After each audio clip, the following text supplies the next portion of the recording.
Hello and welcome to the Equals to Palace podcast. I'm Alfonso Greenbrook and today, April 36, I'll be looking at a result against Stoke City by bringing you my match review, player rankings and my man of the match. As well as this, I'm also going to bring you an exclusive interview with Sam Allardyce and James Tompkins after the game. So let's begin.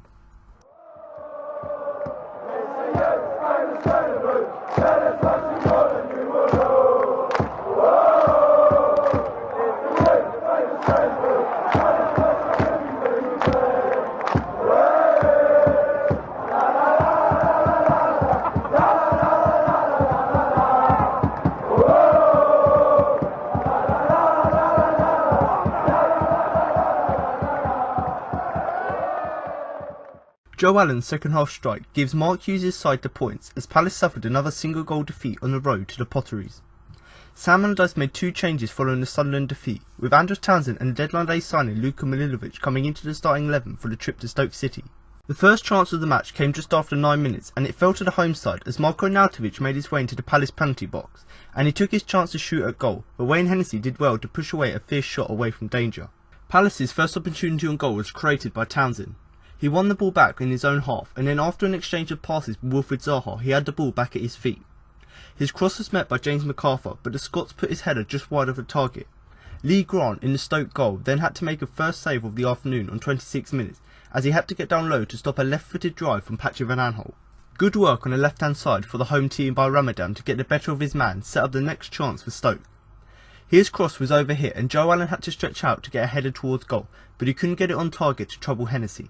The scores remained on level terms following a late first half goal line clearance from Townsend as Palace held firm against pressure from the home side as the half drew to a close. Clearing a close range header by Martin Zindi that meant that both sides went into the break with the deadlock not broken. The visitors created an early chance in the second half as Townsend played the ball to Punchin, whose shot towards goal was blocked and a loose ball fell to Benteke, but the striker was soon closed down in the box and the danger was cleared. The first change from the bench was made by the home side as Glenn Johnson replaced the injured Phil Barnsley and that was followed by the breakthrough for Stoke as on 66 minutes the ball was played into the box towards Ramadan and he got the better of his marker and laid the ball off to Allen, who made no mistake with his shot, firing it into the corner of the net. Allardyce then made his first change directly after the goal as Jeffrey Slutt replaced Zaha. This was followed up by a chance for the visitors to get back on level terms as the ball fell to James Tompkins stood up from the corner. McArthur put a cross over and it was flicked on by Punchin, but the defender could only put his effort over the bar. Yohan Cabaye came on for Jason Punchin with 14 minutes remaining in Palace's second change from the bench, and then Stoke manager Mark Hughes made a further change from the sidelines as Charlie Adam was replaced by Ibrahim Al-Flaini and Ramadan made way for Defoe. A late substitution from Allardyce saw Loic Remy replace McArthur as Palace pushed for the equaliser, and a free kick gave Palace an opportunity just outside the box to create a chance, but Townsend put the set piece over the bar. There were no further chances for the visitors and in the driving rain, the home fans went home happy as the final whistle sounded after 6 additional minutes at the end of the final period.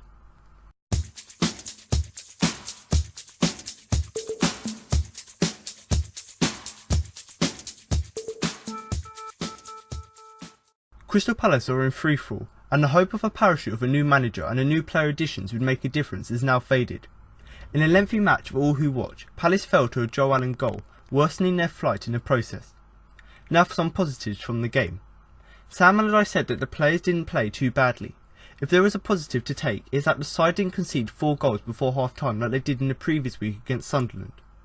Now for some negatives from the game. Palace mustered just a single shot on target and barely looked a threat despite being involved in much of the play in the second half.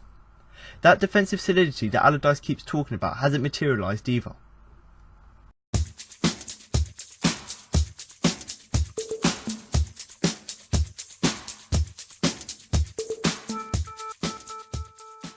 It was the 16th defeat of the season in the Premier League for Crystal Palace, as the Eagles lost out 1-0 away to Stoke City on Saturday. Joe Allen netted the only goal of the game midway through the second half at the Bet365 Stadium, breaking Palace's resistance up to that point. But what do we learn from the game? Here are 5 things. Number 1. Defensive improvement. After last week's horror show against Sunderland, Palace needed to show some grit and determination, and they did just that as they withstood a first half barrage from the host to keep it 0-0. Unfortunately, their resistance was broken midway through the second half as Joe Allen fired past his countryman Wayne Hennessy. Number 2. Some still. Serbian midfielder Luka Milivojevic came in for his full debut at Stoke and looked assured, adding some bite and steadiness to the Palace midfield. There was nothing spectacular, but he was composed on the ball and put in a steady shift. Number 3. A broken record. Going into the game, Palace were unbeaten in the last 6 games against the Potters in all competitions. Not anymore. Number 4. Wrong man, wrong time. James Tompkins had a great chance to equalise for Palace when Jason Puncheon headed the ball into his path, but a former West Ham defender got his volley all wrong. It was not the first time he had a chance go begging recently, after missing fine goal scoring opportunities against both West Ham and Sunderland. And number 5. Was Remy introduced too late? Just as Crystal Palace went 1-0 down, Wilfred Zaha was taken off to be replaced by Jeffrey Slupp. Fans on social media were calling for Loic Remy, but he didn't come on until the 86th minute, with Palace unable to muster a response.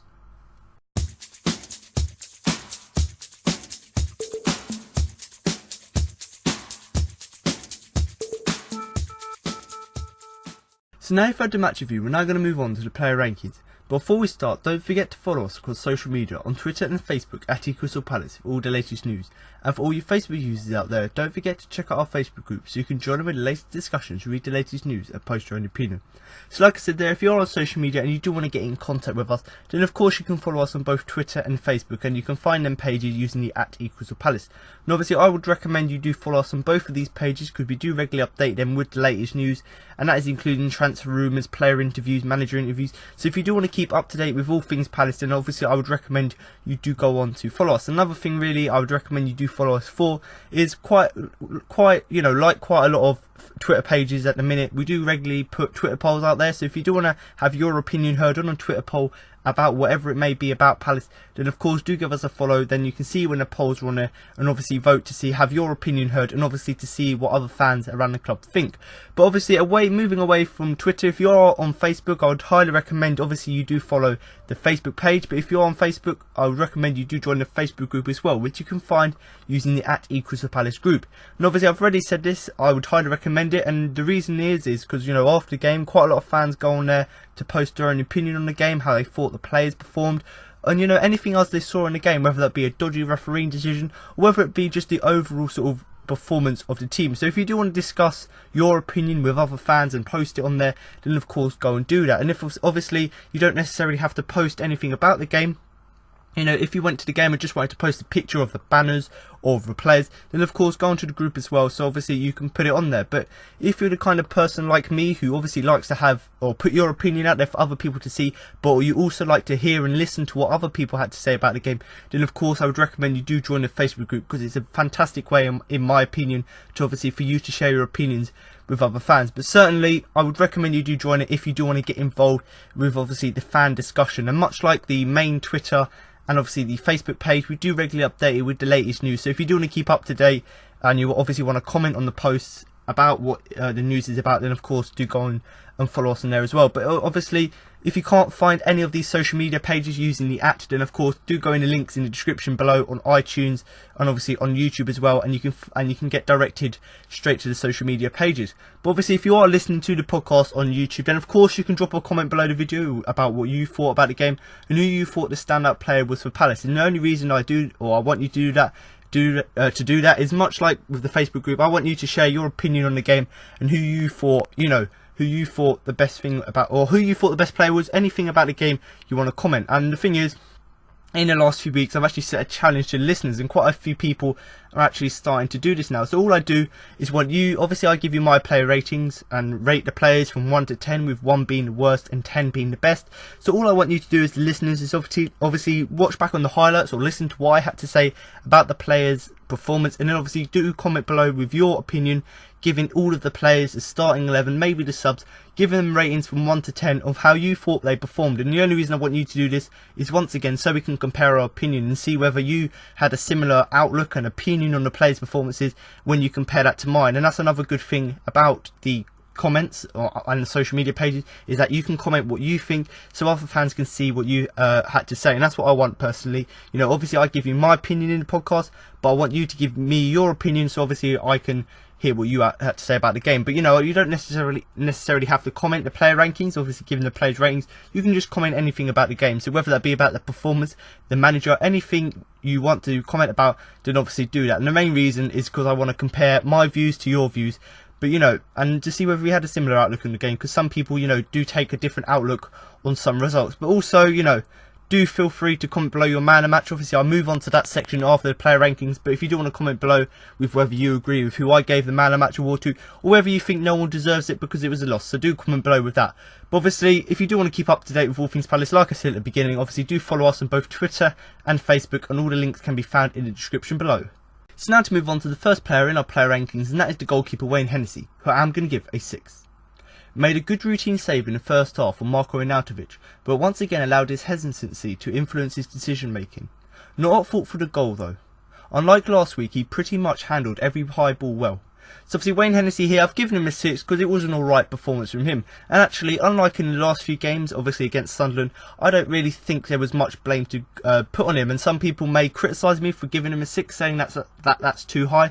But I actually think he didn't actually do much wrong throughout the game. And obviously I'll go on to talk about that. But certainly, you know, he's been criticised in the last few weeks for not making saves, not making routine saves, making little mistakes. And in this game, he sort of cut the mistakes out. You know, in the first half, he made a good save from Marko Arnautovic. Yes, people say he should be making that save, but he managed to, on this occasion, get his positioning right, to get down low, to obviously parry the ball out so we could clear it. So on that occasion, he made the save, and obviously that kept the game at 0-0 at half-time. So you could say he was crucial in the fact that keeping up the confidence to keep us going up until half-time.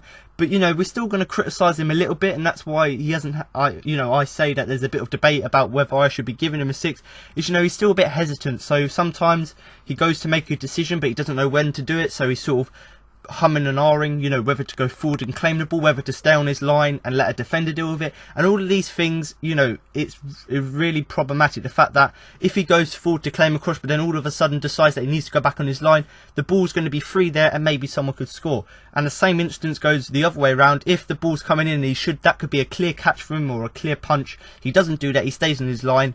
You know, a Stoke player or any player could attack the ball. So the fact that he's got this indecision, this hesitancy to make a decision there and then, could be costing us in games. But actually, in my opinion, it only cost us a little bit in this game, because if you look back at the replay of the goal, yes, it wasn't really his fault, because it was you know, Joe Allen managed to turn a defender and slot it in the bottom corner. But if you look at the replay, Wayne Hennessy, I think you could say he looked like a chicken. He was dancing around in front of his line, sort of going forwards, backs, didn't know whether to go left or right, and then as soon as the ball went down, he sort of dived into the goal to try and save it, by which time it was in the goal. So I think we could put a little bit of blame on his decision making, the fact that he wasn't able to obviously get his positioning right to try and make the save. But, you know, it was a good goal from Allen, so you can blame him for that. But if you are going to blame someone on the goal, it's got to be the defenders who obviously got turned by. And obviously I've said this already, said it in the introduction, he's not really at fault for the goal, so I'm not really going to criticise him too much. And the reason I've given him a 6, maybe not a 5 or a 4, which other people given him, is because, you know, he made that routine save in the first half. And unlike in the past games, although, you know, he still had a little bit of indecision for that goal, pretty much every high ball that came into the area, he actually dealt with it well for once. So there was a few times where the ball came in from the flanks from Stoke. Stoke were very good at supplying the ball to their strikers and attacking players throughout the game. So the ball kept coming in. I think I can count 2 that I remember where Hennessy made himself big, used his height to his advantage for once, and obviously claimed the ball. And there were a few other times where he didn't quite do that. But, you know, it's an improvement from the other games, because unlike in the last few games, he obviously was able to get the ball. And obviously I've got a few points here just to sort of talk about Hennessy. These are sort of the talking points which I know quite a lot of people on Twitter have been talking about, but also listening to other Palace podcasts, you know, Whole Radio, 5-Year Plan podcast, they've sort of, you know, said the same thing. So I thought I'd touch on them a little bit. You know, these are 2 things really about Wayne Hennessy. This is what makes up the player he is. You know, if you give him time, he can't make a save. So that sort of talks about the bad decision making. So the fact that if he's got a player coming one on one with him, or, you know, he sees a player with a cross coming in, he doesn't know, because he's got too much time, he doesn't know whether to go left or right, whether to claim the ball, whether to punch the ball, whether to stay on his line. Because he's got so much time to think about it, there's so much going on in his head that indecision, you know, ends up costing him a mistake. But on the other hand, if you give him a second to think about it, like with the Arnautovic save, he can make a good save, because, you know, he's got a split second to make a decision. So he's got to decide, do I go left, do I go right, do I claim the ball, do I punch it? But when you give him just that little second, as little time as possible to make a decision, he's so much better. So that's the thing with Hennessy, you know, if you give him time, he gets a bit confused, he sees all his decisions and he makes the mistake because he can't make a decision. Whereas you know, if a player's one-on-one or a player's cutting inside, you give him literally a split second to think about it. He's normally good at doing that because he makes himself big, and obviously that was, you know, we see that with the Marko Arnautovic shot which he saved. But personally, you know, because of this, because of his indecision, I think it's time for him to be dropped. And that's not because, you know, he's been bad, because we've seen some good things from him, we've seen some bad things, but in the last few weeks you conceded 4 goals against Sunderland. I think you're going to think, you know, it's time for you to be dropped. And the only reason I think it is not because he's performing terrible, because yes, he's making mistakes, but the defence is not giving him cover as well. But you know, he isn't really as at fault, because the whole team is at fault. But the fact that we keep losing, and the fact that he's in goal, and the fact that people are putting blame on him, he must have no confidence, and that's why he keeps making mistakes. So I think, you know, once Mondonda comes back from injury, even if Speroni gets a game in the Premier League, even though he might not be, you know, Premier League status anymore, I certainly think, you know, Wayne Hennessy needs to be dropped. And that's not because he's been performing bad, because I think the defence in front of him has been performing bad as well. But you know, the fact that he's got no confidence is clearly affecting the way he plays and his decision making. So obviously we need to drop him back, maybe get, you know, Sam Allardyce has got some people in to sort of deal with the, you know, confidence within the group, so hopefully that will help to, you know, improve him. But certainly a 6 from Wayne Hennessy. Do comment below with what you think about it. But you know, once again, he had a pretty alright game, you know, make the crucial saves. You can't really fault him for the goal, but once again his indecision could cost us in the game. Obviously moving on now to the left back Patrick Van Aanholt, who I'm going to give a 7. He impressed throughout the game and formed a decent partnership with Townsend down the left. Was good defensively and offensively, but gave Ramadan Sunblue far too much control of the ball, so that he could lay it off to Allen. So obviously Patrick Van Aanholt here, I think it's his 3rd game for Palace now, and actually he had a pretty decent game. You know, against Sunderland, his old team last week, he was getting booed quite a lot, and I think that affected his performance, the fact that he was playing against his old club and he couldn't really get his mindset right. But in this game, he had the correct mindset, went out there to do a job, and he done that very well, and that's why I've given him a 7. And I think I was quite impressed with his performance. You know, yes, he was good defensively, obviously doing a job, but he formed a very good partnership, a decent partnership with Townsend down the left. So when we were going on the counter attack, you sort of get one, two passes between Townsend and Van Aanholt to get the ball forward. So once again, you know, Van Aanholt showing his good offensive work, but also when he had to go back, you know, he was very good defensively. You know, when the ball's in the box, you know, the saying, as the saying goes, if in doubt, hoof it out. He was very good at clearing the ball out of danger. He wasn't hesitant with that. He would clear the ball, he would head the ball away from danger, and sometimes try to dribble out of danger, which actually worked very well. So, you know, a very good performance from him. You know, the fact that he was good, like I said already, offensively, linking up with Townsend, but also the fact that he was good defensively. Yes, he didn't put in many tackles, but he did, on his side of the pitch, he didn't let many crosses come in. And obviously, I've talked about it already, you know, if in doubt, hoof it out. That's what our defence has been lacking for this season. You know, they sort of hesitate and sort of try and dribble out of danger, whereas Patrick Van Aanholt, when he see that the players were coming to press him to try and win back the ball, he'd clear it halfway to the halfway line and obviously clear the danger. So that was good from him. But the only thing you could really blame him for, you know, yes, he had a good game overall and he was quite impressive, but Ramadan, you know, he left him far too much time and space to control the ball. Obviously, he wasn't closely marking him enough to try and get a tackle in to stop him passing the ball to Allen. And obviously, Allen went in to score. But personally, looking back at the replay, yes, we've got to blame Van Aanholt and Delaney for obviously not closing the defenders too much, or not closing the attackers too much. But actually, Van Aanholt was supposed to be playing left back, and if you look at the positioning of the team at that point, it looked like Van Aanholt was playing almost as a centre back / right back. So really, he was playing out of position. He drifted over to give support when actually there should have been another player there. So you could really say that actually it wasn't necessarily his fault for the goal. Yes, he didn't mark, you know, Ramadan close enough, but obviously, you know, because there were other players leaving space, he had to go into that space where he wasn't comfortable on his right side, and obviously that led to us conceding the goal. But certainly, I think from our new signing, hopefully he can carry on like this with these performances, because eventually his sort of offensive play, his defensive play can help us to move on this season. And Sam Allardyce has said it. He said about how the new signings will be crucial to if we stay up this season. I certainly think if Van Aanholt puts in performances like this week in, week out, we can obviously move on. Now, the final thing really to talk about his offensive work. You probably heard this in the match report. You know, he did have a shot within sort of the first 10 minutes of the half, cut inside, once again talking about offensive play, ran down the left, cut inside, had a shot, sort of trying to get it into the far corner of the post, and obviously it was an easy save for the goalkeeper in the goal. So actually you could say, you know, he still had a shot on goal, so, you know, good defensive play from him. So now to move on to the centre back Damien Delaney, who was the captain in the absence of Scott Dann, who I'm going to give a 6. Arguably should have at least tried to block Allen's shot. Not an awful performance otherwise, but gave an impression that he could be going through motions a little bit. He won a number of high balls and put a few blocks in. So obviously Damien Delaney here, he's come up for quite a lot of criticism over the last few weeks. Obviously because he was confronted by the fan on the pitch last week against Sunderland, and also just because he hasn't really been performing to the best of his ability of late. But certainly in this game, yes, we're going to criticise him again a little bit, obviously because he should have tried to block Joe Allen's shot. So obviously I talked about Van Aanholt was the player who had to go across and defend. He couldn't really stop Ramadan from passing the ball to Allen. But then Damien Delaney, I know he isn't the fastest player, but he should have tried to at least stick with Allen to make sure that if a block was going on goal, he could get a deflection on it. He could try and stick his foot there to clear the ball away. But obviously for him, unfortunately for him, he didn't do that. But other than that, it was a pretty good performance from him. It wasn't awful, and he still, gave us the impression that he might be going through the motions. So I've talked about, Sam Allardyce getting people in to try and change sort of the emotions of the players, their confidence, try and raise it up. And obviously Damien Delaney is probably going to need this because, we could see of late that he's going through the motions a little bit. And whether that be because he's getting old and he isn't the best as he used to be, or whether that be because the fan confronted him on the pitch last week, maybe that's affected his performance quite a bit. But, considering he was sort of not playing to his best of his ability, and the fact that, he almost got a shot on Allen's goal, it was a pretty decent performance. And I wouldn't say it was fantastic, but it wasn't awful. He put in what he needed for the team, and obviously at the moment we keep leaking goals in because of defensive errors, and obviously so because the whole defence is making errors, you can't really pinpoint it on one person.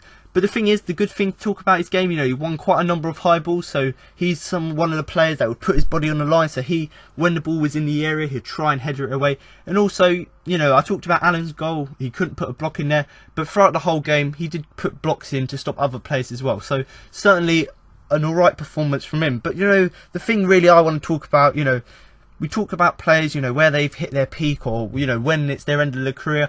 I think, Damien Delaney's age has finally caught up with him. The fact that his performances have now started to dip, and the fact that, he's getting slower, he isn't as quite physical as he used to be, that's starting to have a toll on his game, starting to have an effect. So we're certainly starting to see the effects of aging on him, and that's not necessarily going to mean he's going to deteriorate and become a worse player, because we know what we've seen from him. We've seen him perform at different games this season, so hopefully he can carry on. But I personally think the reason his form is starting to dip, yes, because it's sort of the morale of the team not being very good, happy, the fact that he's maybe dipping in form, but also maybe his age, and these sort of things all put together could be a reason why he's going down in form recently. But certainly we've got 2 weeks now between the next game at home against Middlesbrough, so Sam Allardyce can get the team together, try and get that team spirit back, to try and get sort of that fight factor back into the team, and obviously try and boost the confidence. And Damien Delaney, I think, is one of the players who really needs it, because he looks void of it at the minute. And certainly the fact that a fan confronted him last week probably didn't really do him the best of favours. But certainly a 6 from him. Yes, he could have done better with Allen's goal, but certainly not an awful performance from him. Obviously moving on now to his fellow partner James Tomkins, who I'm going to give a 6. Like last week, Tomkins missed a golden opportunity to score. Caught out of position for Allen's goal, but was confident throughout. It wasn't an awful defensive performance throughout, and he did a good job at frustrating Arnautovic with some well-timed tackles. So obviously James Tomkins here have given him a 6, because much like Delaney, it wasn't his best game for Palace, but certainly it wasn't his worst. And much like last week, James Tomkins, we know he isn't a striker, he hasn't really got that sort of finishing ability, but he missed a golden opportunity to score. So obviously from a corner, he was still up for the corner, the ball got cleared away. James McArthur on the edge of the area found Punchin, who was obviously in the box. He headed it down to Tomkins, and Tomkins put it over the bar. Now obviously he isn't a striker, so you wouldn't really expect him to put these sort of efforts into the goal, but certainly maybe if he practiced that on the training ground, he could do could score those, because we've seen he's scored 3 goals this season, so we know the ability he's got from a scoring perspective. But we've now got to see him try and use his feet more to obviously get goals like this, because against Sunderland last week, that could have made it 1-1. This chance he scored, that could have made the game 1-0, and Palace could have gone on to win it. So these little opportunities he had could have changed the games. And I'm not saying that I'm going to criticise him because he missed them, because he isn't a striker, so he's not really going to have the best finishing ability. But certainly if that's something he works on, he could improve on it. But the fact that he got into the position anyway to have that chance is a good thing in my opinion.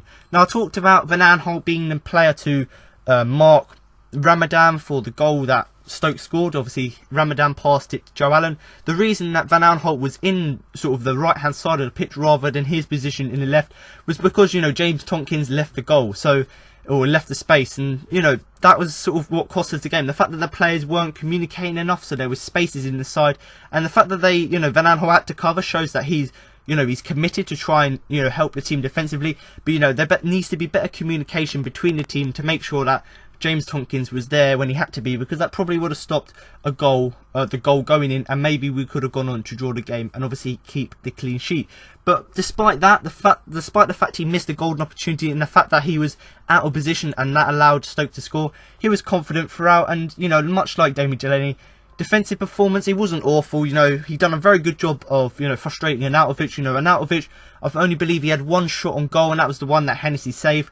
So the fact that, you know, James Tompkins had some well-timed tackles to stop Arnautovic is just another way to credit his performance. But, you know, much like I said at the beginning, James Tompkins, a 6 for him is a fair result, considering that it wasn't the best performance, but he still put in a decent defensive performance to obviously stop Arnautovic. But certainly, if he works in his shooting practice in the training ground, he could, you know, score a few more goals this season. Obviously, moving on now to the final player in the defence, the right back Joe Ward, who I'm going to give a 5. Terrible. Struggled to mark Ramadan and stop crosses from coming in. Looks exhausted and plays like an exhausted player too. Had his hands full with Marko Arnautovic and restricted him to limited chances. So obviously Joe Ward here, I've given him a 5 because I know quite a lot of people have been saying this over the last few weeks, but in the sort of last year, Joe Ward's sort of performances have dipped considerably, and this was another example of that. And the word I started giving you the description was terrible. I think it was a very terrible performance from Ward because, you know, like I said, his performances are dipping considerably now, and this was just a game where it got even worse than the week before. You know, Ramadan, the Stoke winger, playing on the left. Joe Ward didn't really defend him well because Ramadan was able to run past him loads of times, get crosses in him, and, you know, we know Joe Ward's good at blocking crosses, but in this game Ramadan was just running rings around him, got crosses in, got past him, cut inside, so it wasn't really a good game from him. And even if Ramadan wasn't there, whenever a cross came in from the right hand side where Joe Ward was, you know, he didn't really stop the crosses coming in, and that put us under quite a lot of pressure a few times. And luckily, the one good cross that Stoke put in, obviously Joe Allen couldn't finish it and it went wide. Now obviously we talked about at the beginning of the season, you know, the fact that Alan Pardew, he put the players through quite an intensive pre-season to try and get their fitness up, but obviously we see as the season went on they were really tired because of that, because obviously they look exhausted, the fact that they've worked so hard. And this certainly Joe Ward has reflected on the way he's performed, because, you know, he was alright at the back end of last season, but as this season's gone on he's progressively got worse, and he does look exhausted and he plays like an exhausted player. So it's not just his physical aspects of his game that look exhausted, the fact that he can't run as fast, maybe he's mentally exhausted as well, the fact that he can't make the right decisions about whether to man mark the player or whether to stop the crossing, and things like this are costing us. And, you know, although he done an alright job with Marko Arnautovic because he was, you know, he didn't really have that many chances, the fact that Joe Ward let the likes of Ramadan just keep cutting inside, putting crosses in, putting us under pressure, it just reflects on how bad a performance from him. And I know that quite a lot of fans on social media have been calling for this, and I personally think, not because I don't like him, but just because of how he's playing recently, I think it's time for Joe Ward to be dropped. And that's not necessarily because I don't like him, like I said, it's just because he looks quite lost, and also he has no confidence or form. So the fact that, you know, I talked about his mental sort of exhaustion, the fact that he's got that and he's not making the right decisions, the fact that he's got no confidence and doesn't believe in himself, and the fact that he's got no form, and the fact that he's not playing well, all of these things go together, much like Hennessy. Not that I dislike them as players and I think they're bad, I think the reason they have to be dropped is because they're not performing well enough, and obviously that means they've got no confidence. But certainly Joe Ward, a very, you know, an awful performance from him once again, and hopefully, you know, with this 2-week period he can re-go, you know, get back his energy, you know, get back his confidence, and maybe we'll see a much improved Joe Ward against Middlesbrough. But certainly, like I said, since the beginning of the season his form has dipped considerably, and obviously that's why I've given him a 5, because he once again continued that trend. Now let's move on to the defensive midfielder Luka Milivojevic, who I'm going to give a 7. A good debut for the Serbian. It will take him a few weeks to adjust to the physicality and pace of the English game, but his debut was one of the few positives. Looked good as he gave Palace much needed steal in the middle of the park, which had been missing in the last few weeks. Only downside, he lost Joe Allen for the opening goal, So obviously Luka Milivojevic, and I do apologise if I do say his name wrong, but he did make his debut for the club on Saturday against Stoke, and not many of us were expecting it. We thought because he hadn't trained during the week, and the fact that, you know, Allardyce had stated that yes, he'd be in the squad, but he didn't necessarily say he'd be in the starting 11 because purely, like I said, because he hadn't trained enough with the side. But certainly he went straight into the side, and actually it was a very good debut from him. And obviously we talk about when players come from abroad, they go to new leagues, they have to sort of adjust to the lead, and obviously the English game or the English league, there's quite a lot more physical than, say, the Greek league, and there's a lot more pace, you know, the fact that we've got these fast wingers. So obviously he would have to adjust to that, and considering he only had maybe 2 or 3 days to prepare for this game with the team, yeah, I thought personally he adjusted quite well. And obviously we can't really sort of judge that just based on one game, but certainly this game alone gives us a bit of promise because we've seen what he can do, and now we're just going to see whether he can do that on a bigger scale. But certainly with a game that wasn't really that good, the fact that, you know, we lost another game, we're still in the relegation zone, you know, there weren't really many positives. But one of the positives for me is actually his performance. So I think that hopefully he'll be key to keeping us up this season, because judged on this game, what he gave to the side is what we've been missing this season, and hopefully by giving that back to us, he will help us, you know, to move on this season. And obviously the thing I'm talking about is sort of the still in the middle of the park, and I'm going to call that Jedinak, because, you know, when Jedinak left the club, we sort of lost not only the captain, we didn't lose sort of that leadership, we also lost that sort of still, that sort of man in the middle of the park who could give protection in front of the back four and obviously stop them from conceding goals. And yes, we did concede a goal, but I think Luke had done a pretty good job of being that sort of still in the middle of the park, just giving that protection to the back four, and also, you know, to try and sort of get play forward. And that's the thing I liked about his performance. You know, I don't really want to talk too much about in the past, but certainly that's what Jedinak used to give us. You know, Jedinak was a very strong sort of defensive midfielder who would stay in front of the back four, do all the nitty gritty work, putting tackles in here and there. And actually, if you look at the thumbnail on the YouTube video, you see him battling with Alan to try and get the ball, which just shows, you know, how much effort he put in the game. But certainly that's what we've been missing, certainly the last few weeks, and obviously this season as a whole. We've been losing a strong defensive midfielder to go in that sort of role and do the dirty jobs, and that's what he done. And, you know, the only downside from the performance, yes, he was good defensively and done all this work, the only downside is he lost Alan for the opening goal. So obviously we talk about the defence not, you know, marking the players close enough, but actually Luka, he lost the ball in the midfield, and obviously they scored from that. But certainly a very good debut from him. But I said this already, I can't highlight it enough. You know, Jedinak was, oh yes, he was a leader, which Luka is, because he was the captain of Olympiacos, but also, you know, he's got that strong physical presence in the middle. And yes, in this game he was very good defensively, and that's why I feel was a good debut from him, because he didn't let the sort of change in physicality and pace affect his game. He was very good in the centre of the park, you know, doing defensive work, passing the ball around. But the thing I liked about him, which is something that Jedinak couldn't really do, is that he can actually pass. And yes, I talked about this in the last podcast about when I was reviewing the signings, talking about how Luka was much different to Jedinak in the fact that he was two-footed and could pass. And that's the thing with Luka, what he's done in this game. You know, he loved to sort of get the flow going. He tried to get the team going forward and attack. So there was a few times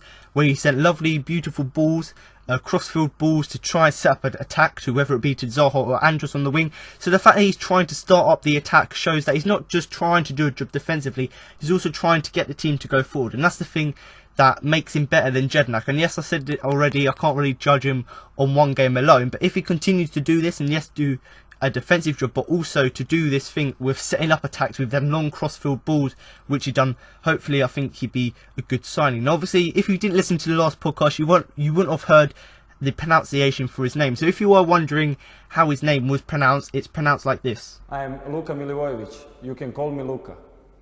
Now let's move on to Jason Punchin, who I am going to give a 5. Another game to forget. Playing him in a deeper role doesn't do his attacking qualities justice. He was off the pace again and was struggling to influence the game.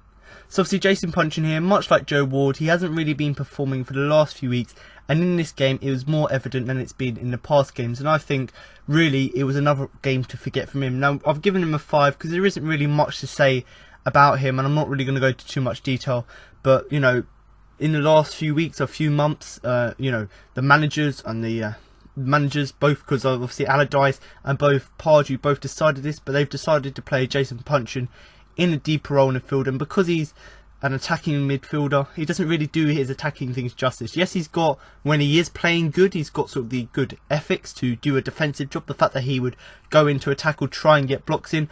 But, you know, he is an out-and-out attacking player, so he should be playing up the pitch, trying to use his pace, his crossing ability to obviously create goals for the team. But because he's playing in a more deep role, obviously he doesn't really do that well. And we've seen him play in that role and play very well. But much like Ward, his performances have dripped in the last few games. And obviously it's begging the question, should he be dropped? I personally, once again, like I said with the other players, I don't dislike Punchin. But in the last few weeks, he hasn't really been performing. So I think we should drop him out. Maybe bring Cabaye back in when he's fit. And probably have a midfield three of Punchin, MacArthur and Cabaye. MacArthur, Milivojevic and Cabaye. Because I think that could work really well. Because obviously Punchin hasn't really been playing well recently. And in this game, another example, he was off the pace. Weren't really having much attacking influence or defensive influence for that matter. And also he struggled to influence the game. You know, he's normally one of these players who has massive influence in the game. But in this game, once again, didn't really have that much influence. And that begs the question, once again, should he be dropped? Obviously, moving on now to James MacArthur, who I'm going to give a 7. As with the rest of the squad, MacArthur isn't playing up to the standard we know he's capable of. But he was still busy and put pressure on the opposition as usual. Almost scored in the first half with a header.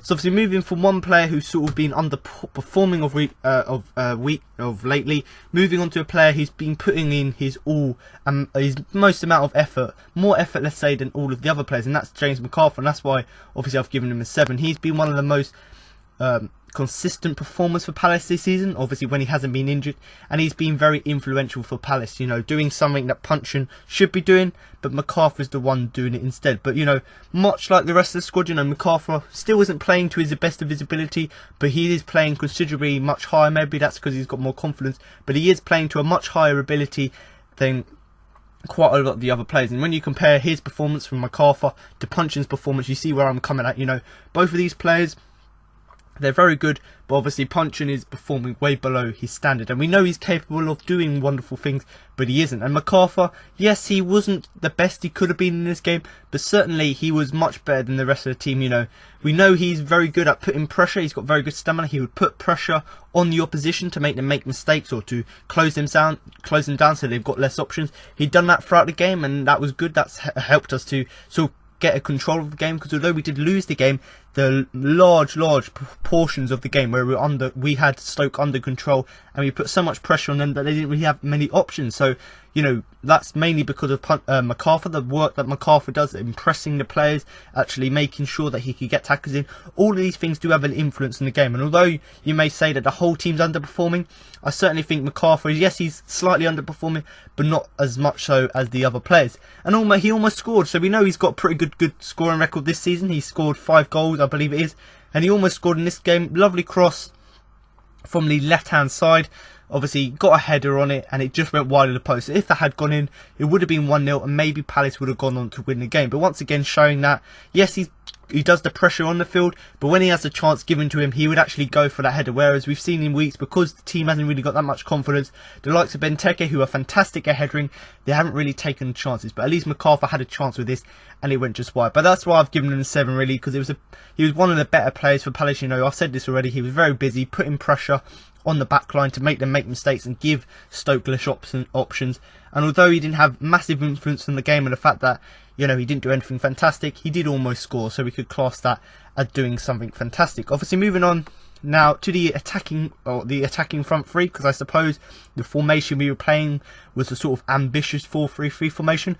Obviously playing Wilfried Zaha, Christian Benteke and Andros Townsend up front. So I'll start off on the right wing, or the left wing, whichever way you see it, because they did swap wings quite a lot. Obviously starting with Wilfried Zaha, who I'm going to give a 6. It was a frustrating afternoon for Zaha. Although he was a threat down both the left and the right, he was tightly marked and was targeted by Stoke, and that restricted him to few chances. Subs with 20 minutes to go.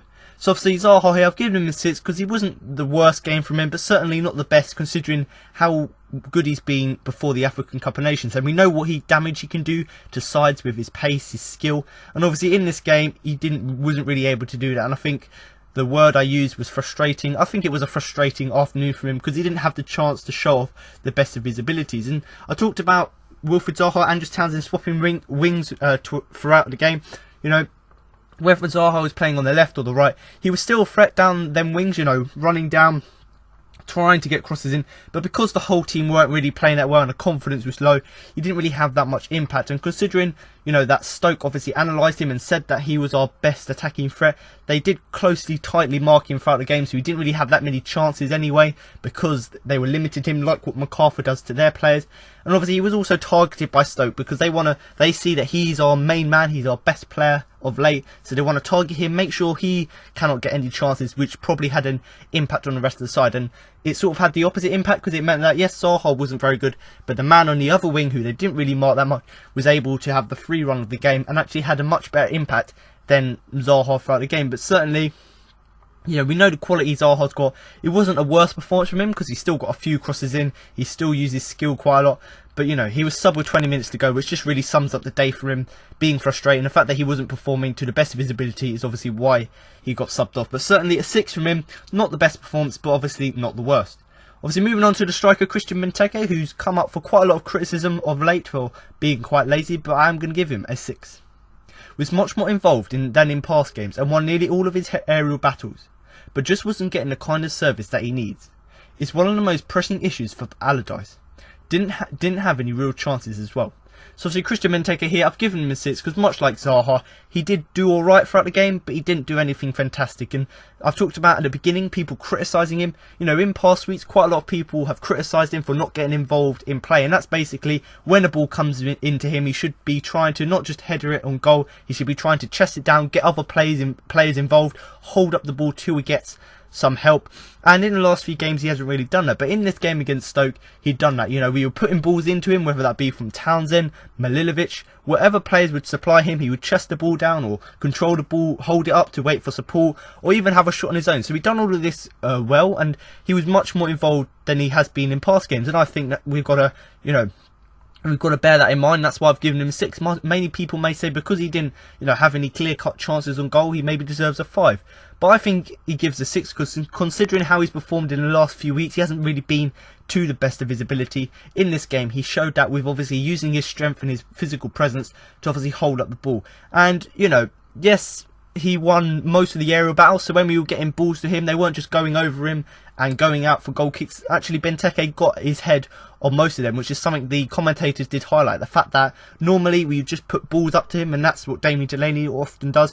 Put up balls to him, they go over to him, go over his head, out for a goal kick. Whereas in this game, they were much more directed at him. So whether that be the influence of Milivojevic, whether that be, Andros Townsend playing well, all of these players got the ball to him, and obviously that meant that he was able to have the aerial presence. But really, he still didn't get the service he needs, because although we got the ball to him on a few occasions, there could have been times where instead of just trying to cut inside, we could have run to the byline, which we've done in past games, and crossed the ball in from the byline for Benteke to header. So if we had done that, he probably would have had more better service, because like I said, because he was involved, he was there in the area, so if the ball had come in, he would have been able to header that. But, that's one of the biggest issues for Allardyce, the fact that we're not really scoring that many goals.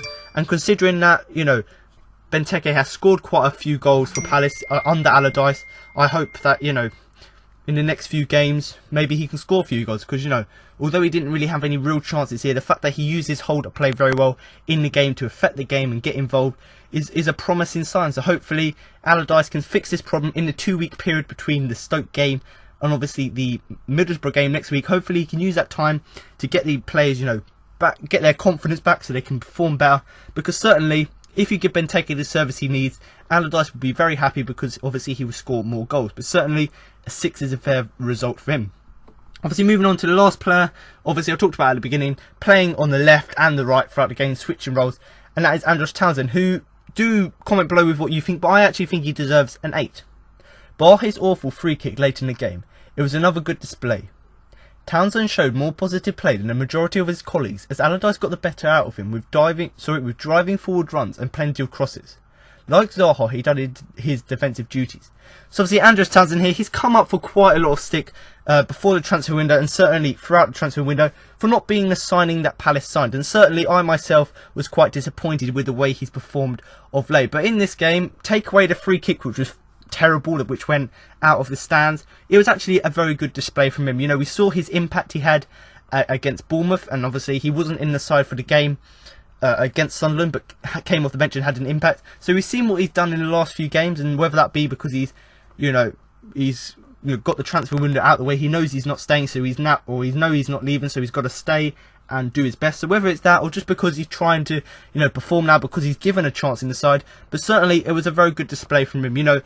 I've given him the 8 because he was much better than all of the players around him. He showed a little more positivity, so although the morale and sort of the confidence was low in the team, he thought, well, let's have a go here, and that's what he done throughout the game. And even Zaha, he outshone Zaha because he was a bit shy, let's say, throughout the game. He was getting marked so much, whereas Andros Townsend, he just ran at players, got crosses in, went forward rather than just passing the ball back, and put in plenty of crosses. And that's the thing. If Andros Townsend had put in more quality crosses, because he did put in quite a lot, but not all of them were quality. If he put in more quality chances, maybe Benteke could have scored a few more. But certainly, it was a very good game from Townsend. Like I said already, more positive than all the players because he's got a little bit more confidence, let's say, because he's been in this situation with Newcastle last season. But certainly, the things I liked about his game, which is what Allardyce has got the best out of him because he managed him under England, was the fact that he gets him to run direct, run to the byline, get crosses in, and do things like that. And certainly we saw throughout the game with him linking up well with Van Aanholt, linking up with McCarthy, that sort of 1-2 passing got us forward quite a lot of chances. So certainly Andros Townsend having an impact here. And much like Zaha, Zaha didn't really necessarily do this much in this game, but in past weeks, Zaha has been known for doing defensive work, tracking back. In this game, although Andros Townsend hasn't really been good at doing that this season, in this game, when he had to track back, he'd done that fantastic. And that's just to give a little bit of cover to Van Aanholt. And because they had such a good partnership, they would communicate about whether to track back or not.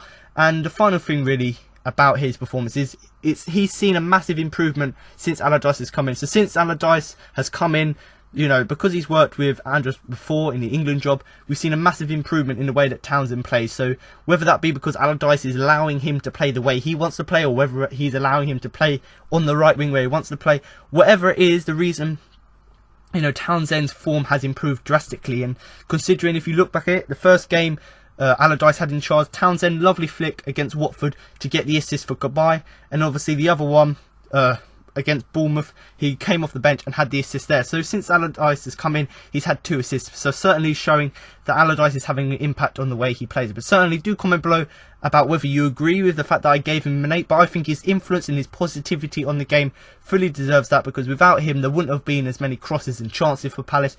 And obviously we wouldn't have had as much sort of we wouldn't have been able to go forward as much if it weren't from him, because whenever the ball came to him, he would run, not go backwards, and try and create as much space as possible. But certainly a good game from him. So there were all of the player rankings for all the starting 11, but do comment below with what you think about the player rankings, whether you agree with what I wrote. And obviously, like I said at the beginning, if you do want to drop below in the YouTube comments your opinion and your player rankings, then obviously feel free to do that. But obviously going to move on now just to the substitutes. Just not really going to talk too much about them, but the 3 substitutes were Jeffrey Slupp, Yohan Cabaye and Loic Remy. So Yohan Cabaye and Loic Remy, I'm not really going to give them any rating because they weren't really on the pitch long enough to make an impact. But Yohan Cabaye, he didn't really have a great deal to do. And didn't really change the way Palace played, and really didn't see much of the ball, and that's purely because he was introduced so late into the game. And same with Loic Remy, really he must feature more regularly if Palace are to put up a fight against relegation, because whenever Remy comes on, much like Townsend I talked about, he's got a real positivity about him, he keeps running, and the fact that he's got pace, unlike Benteke, that sort of pace can help us to run in between defenders rather than having to supply the player from headers. And certainly this sort of 5-minute cameo isn't really enough for him to influence the game, because if we give him, say, 15-20 minutes to influence the game, he can do a lot more in that time, because obviously you've got, as I just said, you've got a lot more time to make an impact from the game. But certainly if Yohan Cabaye, Loic Remy had been given more time, they probably could have had more influence in the game, maybe could have got us the equaliser. And then obviously Jeffrey Slupp, yes, he wasn't on the pitch for that long, but he was a little bit on the pitch, a little bit longer than Cabaye and Remy. I'm going to give him a 6 because, he came on the pitch to add a little bit more pace and thrust to the Palace attack. He was playing sort of down the left-hand side and done that very well. But much like the whole team, he did struggle to make a serious impact. And once again, that goes back to the point in the fact that if he was brought on a little bit sooner, maybe on the 65th minute, maybe even before that, maybe on the 50th minute, if he was brought on at that time to try and make an impact on the side, maybe he would have done that. But certainly, the reason I've given him a 6, he done something that the other players didn't do throughout the game, and that was, have pace and obviously have that sort of determination, that thrust to obviously go forward and score goals. But they were the substitutes. Do comment below with whether you think they deserve ratings or what you thought about the game, and whether you think the likes of Kabay and Remy should have been given more time to make an impact. But just to summarise the game, I'm not really going to talk too much about it because, another loss, don't really want to talk about it, move on to the next game. But Sam Allardyce said that the players didn't play too badly, and I totally agree with him. The fact that we put in a very decent performance must be highlighted, but once again we did lose, and sometimes the result, people look at the result and not the performance of the players. But in this case, I'm actually going to look at the goal or at the game as a whole, because we didn't really play too bad, and that's the positive to take, and hopefully against Middlesbrough we can do that. And the main really positive for me is that last week against Sunderland we conceded 4 goals before half time. In this game we went a whole half without conceding a goal, which shows how there's been an improvement, and hopefully there could be an even bigger improvement with the defensive work in the next few weeks. Obviously we've got 2 weeks until the next game, so hopefully during that time they can make an impact on the game. And that's the thing, as weird as it may sound, since Allardyce has come in, yes, we've stopped scoring goals, we've still conceded some goals, but we've had a lot more organisation, and hopefully that organisation can grow into confidence and obviously help us to move forward this season. But certainly I personally think, yes, it was another loss and it's another dragging us deeper and deeper into the relegation battle, but actually this performance is a good thing, because hopefully if we perform like this against Middlesbrough in 2 weeks time we can get a result there. And the negatives, really, we only had 1 shot on target throughout the whole game, and that just shows that we wasn't really a threat other than sort of Andros Townsend down the wing.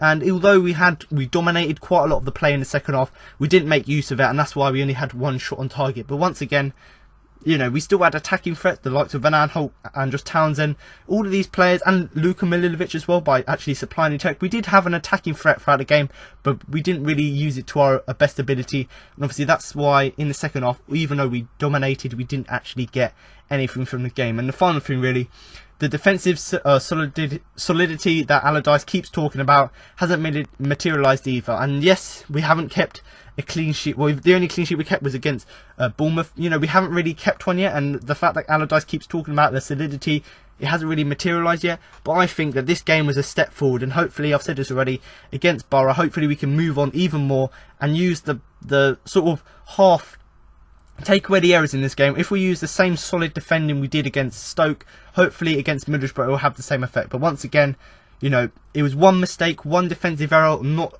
closing down the man quick enough, which led to that goal. If we cut out all of the errors and put in another solid performance like we did against Stoke, hopefully, as well as having the attacking threat, hopefully we can get a result against Middlesbrough.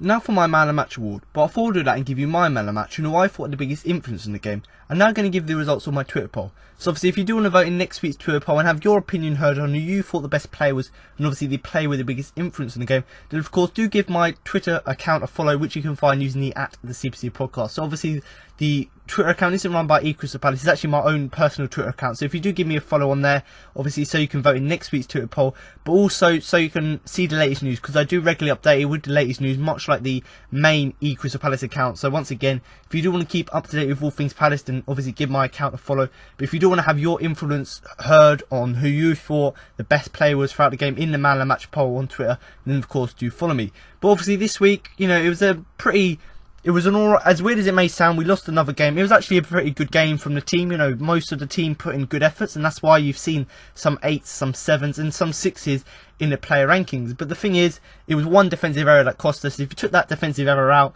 we would have drawn the game. A very solid performance with another clean sheet. But it wasn't like that. But these 4 players did stand out for me, and that was Patrick Van Aanholt, Luka Milivovic, James McArthur and Andros Townsend. So just to go through why I've put these 4 on the shortlist, Patrick Van Aanholt, although some of them fans may say he can't really defend, in this game he was very good defensively and obviously offensively, which we know he's good at. He formed a decent partnership with Andros Townsend down the left, so they had that good communication when they were going forward.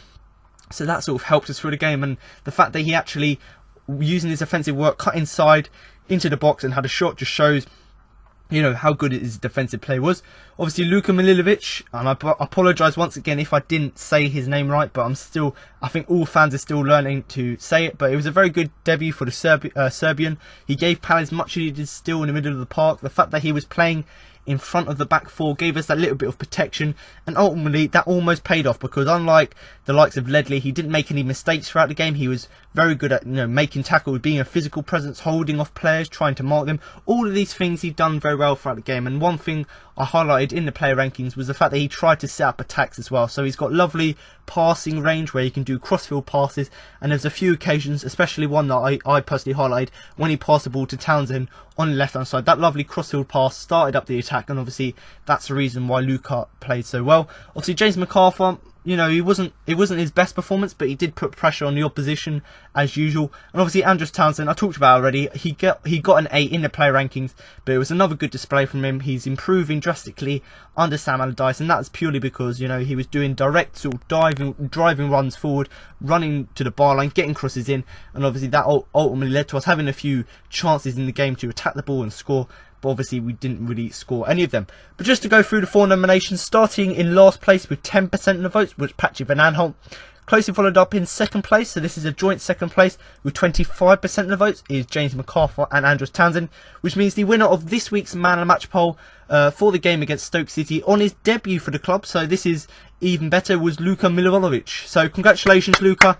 You don't get a trophy or a certificate, because obviously you don't know because you haven't listened to the podcast before, but you do get my sincere congratulations on what was a very solid performance from you, and obviously a good debut from you. And I'm personally hoping that this performance can breed on to even more better performances from you, because having seen what you can do against Stoke City, hopefully you can carry on and do that week in, week out, and do it even more in the future, so obviously you can have a bigger influence on the game. But certainly all of these players, Van Aanholt, McArthur and Milivojevic done very good defensive work. Van Aanholt, Milivojevic and Townsend had very good offensive work. But certainly Luka stood out for me, and that's why he's going to win my Man of the Match award. And purely because, it was his debut. He hasn't played in the Premier League before, so you would think that he wasn't able to settle in. But certainly in this game, he got thrown in the starting 11 straight away, and actually had a pretty decent impact. And the thing I liked about his game, yes, he was good defensively, he had that physical presence, giving protection to the back four. I actually like the fact that, unlike Jedinak, who we had at the club before,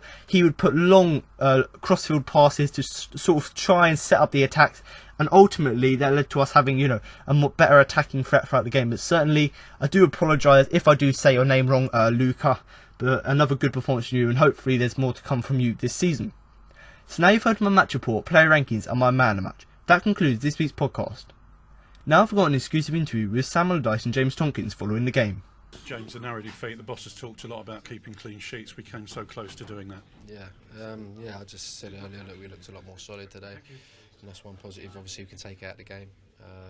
Obviously, I think at times we need to get better in the final third, but it's so important. Obviously, going from last week that we stayed solid and stayed protected. And I think we've done that a lot today. Against Crouch can be quite awkward, but I thought we dealt with him well.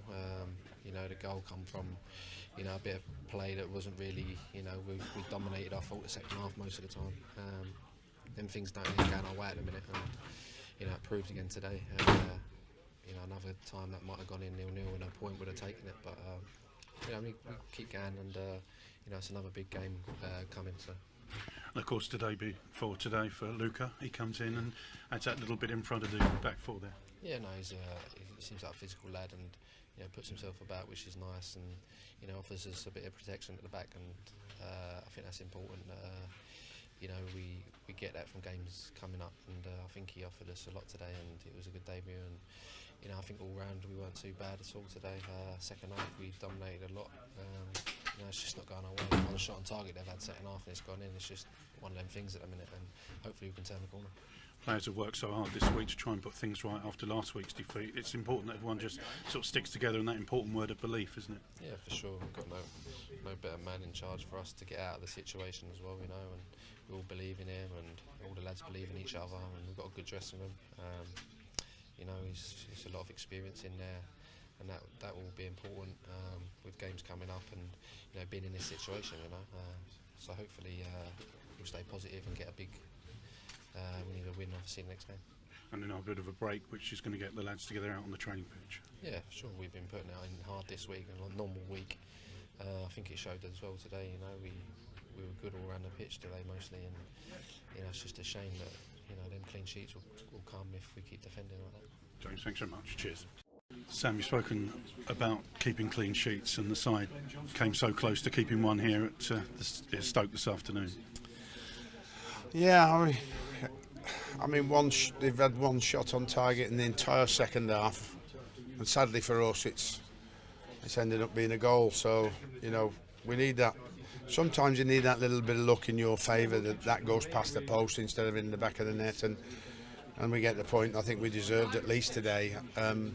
But the lads worked very hard in the shape. I think that they came out the second half with a determination to attack and retain possession better, which caused Stoke more problems. And we were on the front foot at that moment they scored the goal. So that was even more disappointing that they scored sort of against the run of play. So we just have to take the good bits out of this and readdress the fact that we've not got a result again. And it's results that we're striving for, and it's results we have to achieve very, very quickly. And it's getting to the stage, it's not about how we play at all at this moment in time. It's all about us getting results. And while I was pleased with the performance today and the effort from the players, we still haven't got anything. And your signings in the transfer window, another one of those able to get some action today with the debut for Luca. It's flown in on Wednesday night and trained with us on Friday, travelled here, went in the team, looks like the player that can give us that little bit of anchor and stability in midfield for me. I think he'll only get better hopefully as time goes on, and the introduction of the other new players. I think when we can, they'll lift the other boys, and there's big competition for places. The bench is looking strong. Keep the players fit and keep believing is the matter of fact for me. The players must keep believing, must use their talents that they've got, and must use them combined together to play as a team, and ultimately to try and achieve results. We have a 2-week period now before we play in the Premier League again.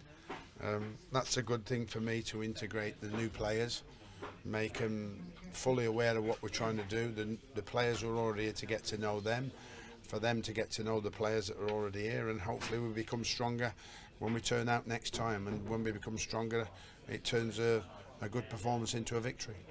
I know you just want to give a mention to the fans behind the goal. They stuck with the side right through. Vocal support there today. There was a lot there, wasn't there? There was a lot there, and like I said, the club had, was it a free travel week for them, coach week? So, the lads, would always know that the support's behind them, and I think that the fans here I've always said from day one, and whether I'm the manager or before I was manager here, they've always been exceptionally good home and away. And again, you can't fault them for what's disappointing for them as well as us today, but they kept cheering right from the start to the very end. Sam, thanks very much. Cheers.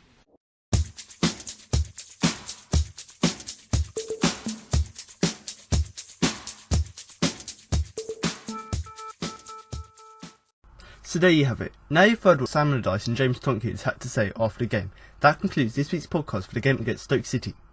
But make sure to come back next week for a post-match review of the game against Middlesbrough. So thanks for listening, and remember to up the Palace!